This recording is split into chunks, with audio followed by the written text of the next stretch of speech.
میں Zia Ramish lecturer Urdu superior college Khanewal مطابقت کے اصول کا اگلا حصہ پڑھانے جا رہا ہوں۔ اس میں آپ کے پاس عنوان ہے اگر فاعل ما حرف عطف آئے، جیسے حرف عطف جو ہے وہ اور کو کہتے ہیں۔ اس کا آپ پہلے دیکھیے، اگر جملے میں فاعل زیادہ ہوں اور وہ ایک دوسرے کے ساتھ حرف عطف یعنی اور کے ذریعے مرکب ہو گئے ہوں تو فعل جمع آئے گا۔ مثلا علی اور حمزہ آئے، عمر اور اسامہ گئے۔ آپ دیکھیے کہ یہ دو اسما ہے، ان کے درمیان غور آ گیا، اسی لیے فعل بھی جمع میں آ گیا۔ نمبر 2 ہے اگر دو اسموں کے آخر میں لفظ دونوں آئے تو فعل جمع آئے گا۔ مثلا راشد اور نعیم دونوں چلے گئے۔ اور تیسرے نمبر پر آپ دیکھیے، جب دو یا دو سے زائد اسما حرف عطف کے ذریعے اکٹھے آ کر بطور فاعل استعمال ہوں تو فعل جمع آئے گا۔ مثلا اسامہ، سعد، احمد، زبیر اور حذیفہ گئے۔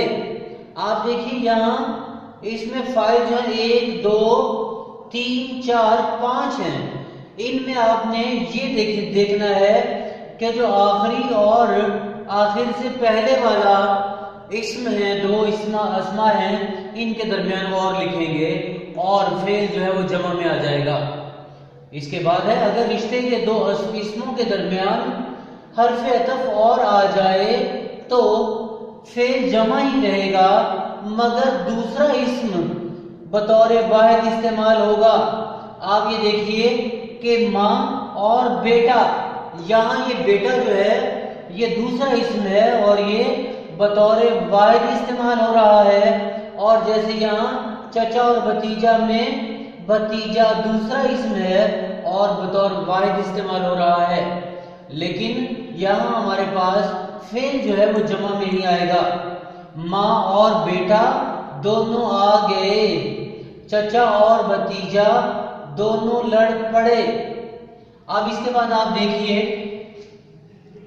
اگر فاعل بلا حرف عطف آئے یعنی کہ اور کے بغیر آئے تو ہمارے پاس اصول کیا ہے؟ پہلا اصول یہ ہے، جب دو لفظ بلا حرف عطف مل کر آئیں تو فعل واحد آئے گا اور تذکیر و تانیث آخری اسم کے مطابق ہوگی۔ مثلا گھوڑا گاڑی بک گئی۔ آپ دیکھیے اس جملے میں گھوڑا جو ہے یہ ہمارے پاس مذکر ہے اور گاڑی جو ہے یہ ہمارے پاس مؤنث ہے، اور جیسا کہ ہم نے ادھر پڑھا ہے تذکیر و تانیث آخری اسم کے مطابق ہوگی۔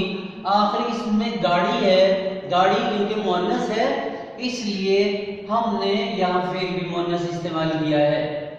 اور دوسرے جملے میں دیکھیے، یہاں بھی قلم دوات کہاں رکھی ہے؟ قلم مذکر ہے اور دوات مؤنث ہے، آخری اسم جو ہے یہ مؤنث ہے اس لیے یہاں فعل بھی مؤنث رکھی ہے آیا ہے۔ نمبر 2 اگر رشتے کے اسم بلا حرف عطف آئیں اور دونوں واحد اسم ہوں اور جمع کی صورت پیدا ہو رہی ہو تو دوسرا اسم واحد ہونے کے باوجود جمع کی صورت میں آتا ہے۔ مثلا ماموں بانجا لڑ پڑے۔ آپ دیکھیں کہ ان کے درمیان اور نہیں آیا ہوا، ان کے درمیان دونوں نہیں آیا ہوا، تو آپ یہ دیکھیے کہ یہاں ہمارا دوسرا اسم جو ہے یہ واحد ہے، لیکن یہاں ہمارے پاس فعل جو ہے وہ جمع کی صورت اختیار کر جاتا ہے۔ اور آپ دیکھیے کہ دوسرے جملے میں ماں بیٹا آ گئے، تو بیٹا جو ہے دوسرا اسم جو ہے یہ واحد ہے لیکن ان کے درمیان حرف عطف نہیں ہے، لیکن ہمیں یہاں پر جو ہے فعل جمع کی صورت میں استعمال کرنا ہوتا ہے۔ اور اس کا تیسرا جز ہے، تیسرا اصول یہ ہے، دو واحد اسم خواہ وہ ہم جنس ہوں یا مختلف الجنس بلا حرف عطف مل کر جمع کی صورت پیدا کرتے ہیں، اس لیے فعل جمع مذکر آئے گا۔ مثلا میاں بیوی ہنسی خوشی رہتے ہیں۔ آپ دیکھیے کہ دونوں اسم جو ہیں ہم جنس تو ہیں، آدم کے حوالے سے انسان ہیں، لیکن دونوں مختلف الجنس ہیں۔ وہ مرد ہے اور یہ عورت ہے، یہ میاں ہے یہ بیوی ہے، لیکن ہم نے یہاں فعل جمع مذکر کی صورت میں ہم اسے لکھیں گے۔ اب اس کے بعد آپ اگلا اس میں دیکھیے، اگلا اصول یہ ہے کہ جب سب کچھ، کوئی، کچھ نہ اور دونوں، ان میں سے کوئی بھی لفظ جملے میں آتا ہے تو اس کے اصول جو ہیں وہ کیا ہیں، اب ہم کو ڈسکس کرنے جا رہے ہیں۔ پہلا اصول یہ ہے، اگر دو اسموں کے آخر میں لفظ دونوں آئے تو بھی فعل جمع آئے گا۔ مثلا شہریز اور تبریز دونوں چلے گئے، یہاں دونوں کا لفظ آ رہا ہے اور فعل کس میں آ رہا ہے، جمع میں آ رہا ہے۔ ماں اور بیٹا دونوں آ گئے، ماں اور بیٹا، اور یہاں دونوں کا لفظ آ رہا ہے تو ہمارے پاس یہاں فعل بھی جمع میں آ رہا ہے۔ اور اس کے علاوہ اس کا دوسرا اصول دیکھیے، اگر اسم زیادہ ہو اور ان کے ساتھ لفظ سب ہو تو فعل آخری اسم یا فاعل کے مطابق آئے گا۔ اس کو دو اجزاء میں تقسیم کیا جاتا ہے۔ پہلا جز ہے، اگر آخری اسم جمع ہو تو فعل جمع میں آئے گا۔ مثلا علی کا مال اسباب، جاگیر مکانات۔ آپ دیکھیں یہاں آخری اسم مکانات ہے اور مکانات جمع میں آ رہا ہے، سب بک گئے، سب کا لفظ بھی آ گیا اور اس سے پہلے آپ دیکھیے جمع میں ہے، اس لیے ہمارا فعل بھی جمع میں آئے گا۔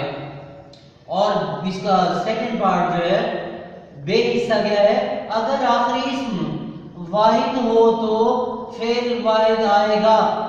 مثلا علی کا مال اسباب، گھر بار سب بک گیا۔ آپ دیکھیے سب سے پہلے کیا چیز آ رہا ہے، گھر بار۔ گھر بار واحد ہے، اس لیے ہم نے یہاں فعل بھی واحد استعمال کیا ہے۔ اور اس کے بعد تیسرا اصول دیکھیے، اگر زیادہ اسما ہو، یعنی کہ دو یا دو سے زیادہ نام ہو اور ان کے بعد سب کچھ، کوئی اور کچھ نہ آئے تو فعل واحد مذکر ہوگا۔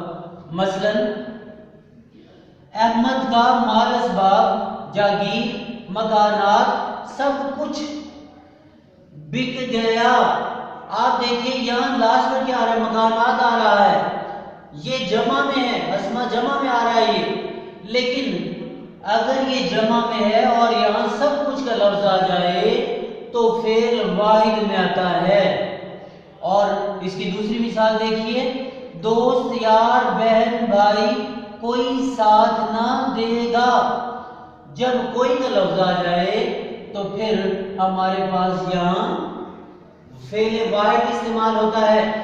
اور اس کی آخری مثال دیکھیے، کمال کا مال اسباب، جاگیر مکانات، یہاں بھی جمع میں آ رہا ہے، لیکن جب لفظ کچھ نہ آ جائے تو جمع جو ہے مکانات جمع میں نہیں استعمال ہوتا، کیونکہ کچھ نہ کے مطابق جو ہے فعل ہم استعمال کر رہے ہوتے ہیں اور یہاں فعل واحد استعمال ہو رہا ہے۔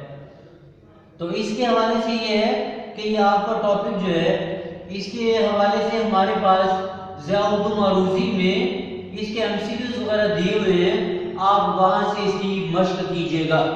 شکریہ، مہربانی۔